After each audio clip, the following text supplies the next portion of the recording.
Hello all, and welcome back to Time to Dice Character Creation, where we make your favorite fictional characters in Starfinder 2nd Edition.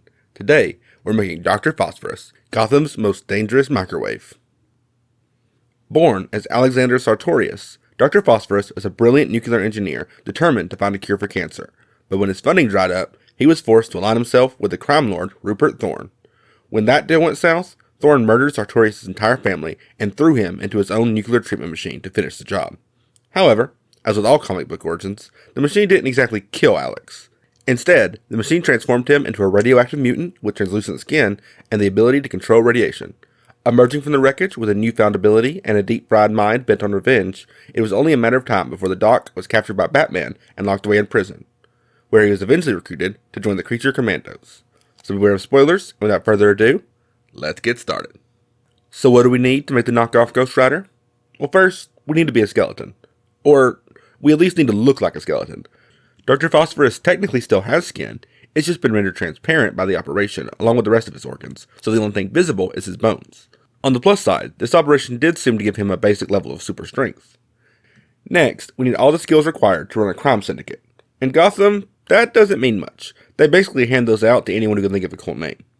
And finally, we need the powers of the cosmic forces of the universe, complete with the ability to start fires and cut through tanks using pure radiation. For our ancestry, the Doctor may have started as a human, but after emerging from the nuclear chamber, Sartorius is at least non-human enough to be considered a monster by the American government, so we're going to follow suit.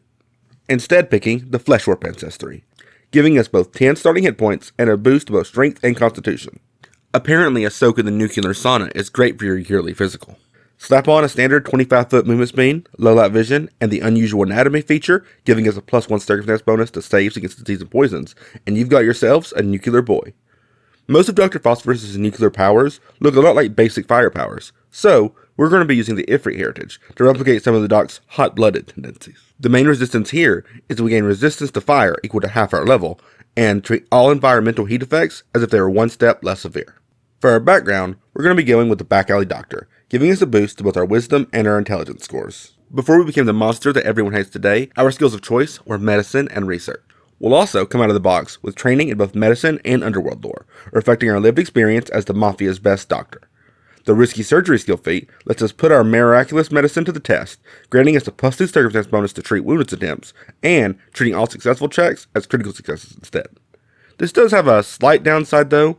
In order to get these benefits, you have to inflict 1d8 slashing damage to your patient before making the check. So, if the patient is stabilized or dying, you might end up making the situation much worse, instead of, actually helping. For our class, we need something that can emit massive amounts of radiation while remaining totally unaffected ourselves. You know what else gives off incredible radiation? Stars. You know what class is built around harnessing the power of a star? The Solarian.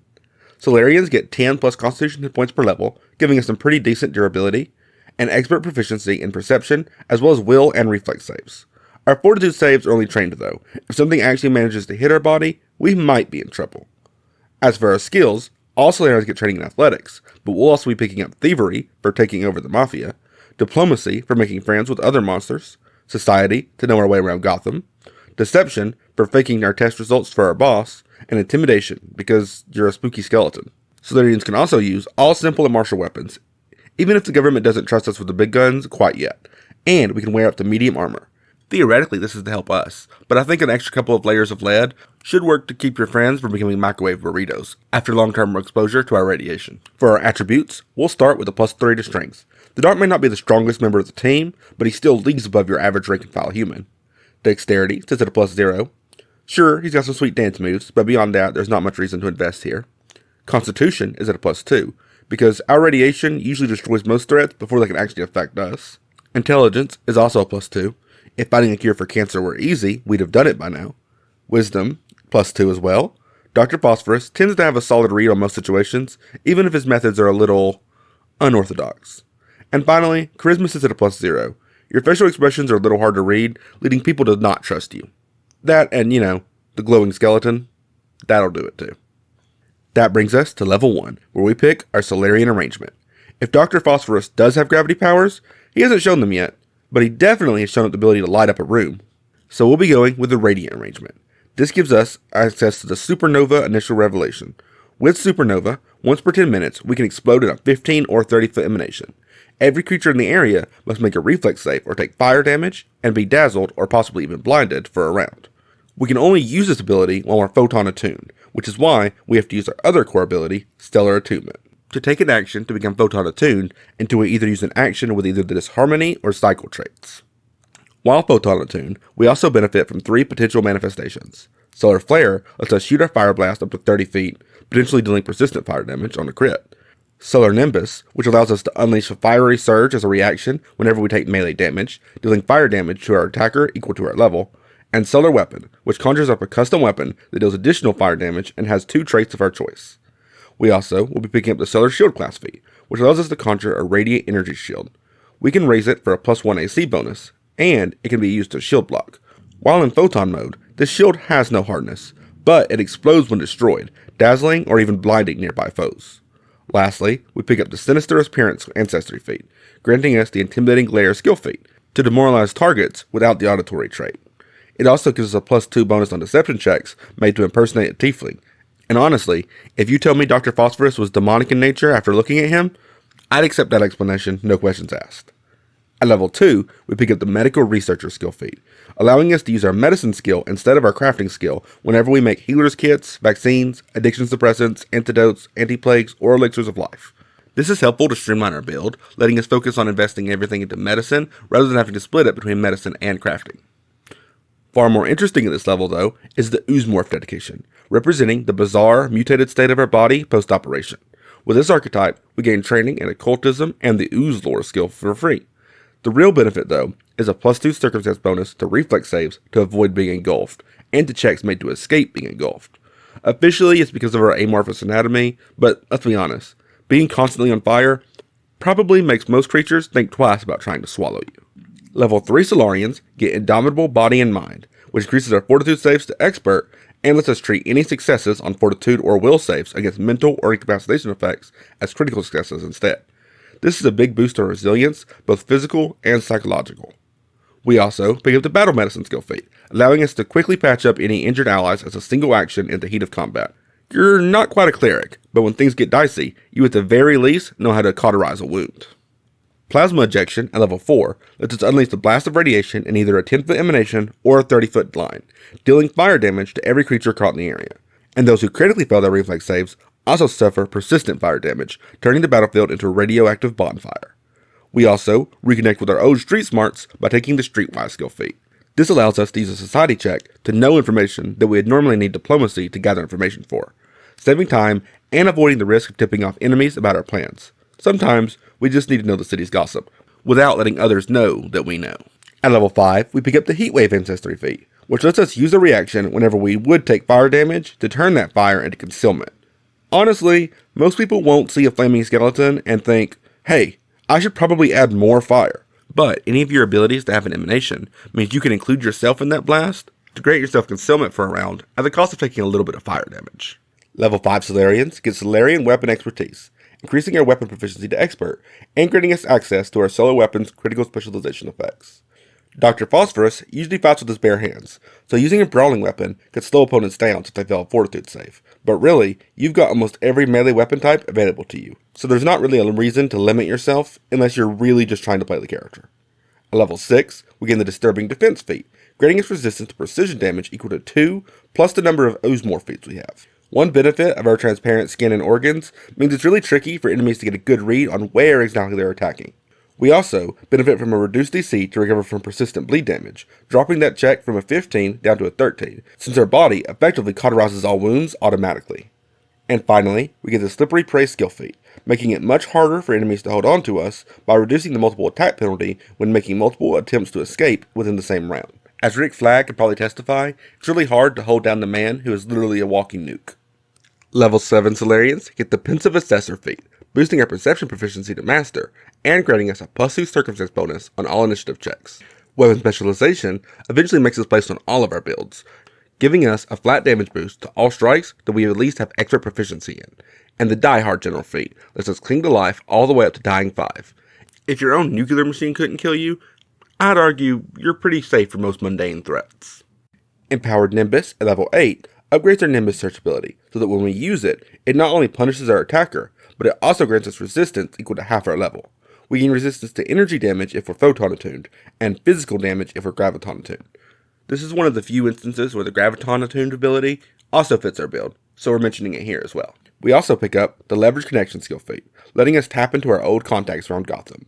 This means that we'll always have a friendly connection to make requests of, at least until we critically fail a diplomacy check, at which point we might need to do them a favor in order to restore the connection. At level 9, we pick up Willful Defiance, increasing our will save proficiency to Master, and upgrading all successful will saves against mental or incapacitation effects to critical successes. And the Solar Wind Advanced Revelation ability gives us a plus 10 foot circumstance bonus to our speed, and allows us to move through a single unwilling target space with every stride that we make, as long as we're photon attuned. Unfortunately, we do not get to incinerate them as we pass through quite yet. To make up for that, we'll pick up the Charred Remains Ancestry feat, enhancing any fire spell we cast that has an area by making it leave fiery terrain in that area for up to a minute after the spell goes off. This terrain is both difficult and hazardous, dealing 1 point of fire damage for every square that the creature passes through. It's pretty good until you realize that we don't have any fire spells yet. Don't worry, we'll get there.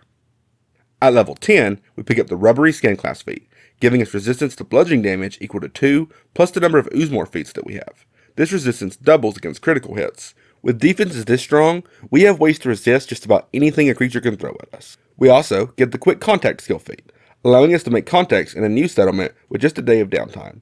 Perfect for figuring out which way to the castle is, even if you're in a new country. At level 11, we get Toughness, increasing our maximum hit points by an amount equal to our level, and reducing the DC on the new recovery checks we make by 1. And Armor Expertise raises our armor proficiency to Expert. Level 12, we make one of the most controversial picks that we've ever made on this channel. We're giving Dr. Phosphorus the Druid dedication. This dedication gives us 2 cantrips of our choice from the primal spell list, like Ignition, which lets us hurl fireballs with a spell attack roll, or make a melee attack with them for a little bit of extra damage, or Puff of Poison, which irradiates any creature standing a little too close, that means within 10 feet. Now that we have our spellcasting on our side, enemies will be running in terror, and if that doesn't do the trick, we pick up Terrified Retreat to make sure that lower level foes flee whenever we critically succeed at any demoralized attempt against them. At level 13, we gain Radiant Burst. This ancestry feat allows us to burn so brightly that all creatures within 10 feet must succeed at a fortitude save or be blinded for at least a round, even if they don't fail outright. As long as they don't critically succeed, they're still dazzled for a round. On top of that, we get Weapon Mastery, boosting our weapon proficiency to Master, making us even deadlier with whatever weapon we choose. Too Angry to Die at level 14 lets us come back with a vengeance against those who have wronged us. When we stand up from prone after being unconscious, we can immediately attempt to demoralize a foe that we can see. To boost our versatility, we'll also pick up Druid spellcasting here, giving us a rank 1, 2, and 3 spell slot of our choice. For our rank 1 spell, Overheat from the new Starfighter spell list not only deals fire damage to a creature within 60 feet, but it also superheats any object they're holding, dealing extra damage on their turn unless they drop it. Caustic Conversion at rank 2 lets us eat through opponent's flesh with radiation, dealing acid damage plus persistent acid damage to represent radiation's long-term effects. And Irradiate at rank 3 is probably the most on-the-nose Dr. Phosphorus spell around, filling a 20-foot burst with radiation that poisons all creatures in the areas unless they succeed at a fortitude save against their spell DC. Level 15 gives us a couple powerful new toys to play with. First, Greater Weapon Specialization gives us a flat damage boost to all of our attacks. Then, the Controlled Body feature boosts our reflex saves to Master Proficiency and upgrades all successful reflex saves to critical successes automatically. Finally, we get our Greater Revelation Big Bang. Our biggest explosion yet. Once per hour, we can unleash a devastating blast, dealing massive fire damage in a 30-foot emanation. If a foe critically fails their save, they not only take double damage, but they suffer persistent fire damage, and we get a free attempt to counteract any spell that they have active on themselves. At level 16, we pick up the Terrifying Resistance skill feat, granting us a +1 circumstance bonus to saving throws against targets that we have demoralized within the past 24 hours. When we started this build, I didn't expect to invest so heavily in our defenses.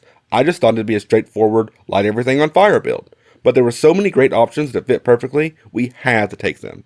Honestly, it's pretty fitting for Dr. Phosphorus. We also get Expert Druid spellcasting, unlocking spells of ranks 4 through 5. For our 4th rank spell, we'll backtrack a bit and choose the Flash Fire spell.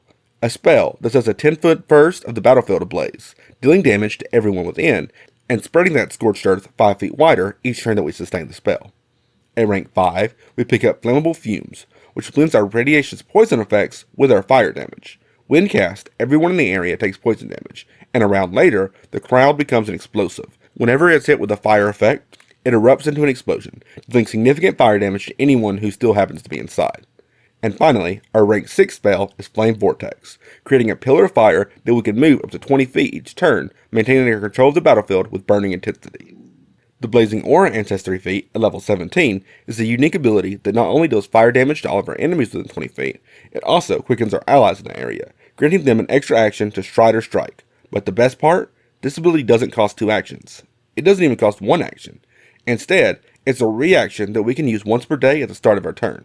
And let's be honest, in a high level battle, it would probably take a whole day to get back to our turn anyways. We also get Armor Mastery, boosting our armor proficiency to Master. At level 18, we pick up Eyes of the City, letting us use a Diplomacy or Society check to track down creatures instead of Survival. If I've had a nickel for every flaming skeleton we've made that ended up as an enforcer for their patron, tracking down and eliminating dangerous targets, I'd have 2 nickels. Not a lot, but it's weird that it happened twice.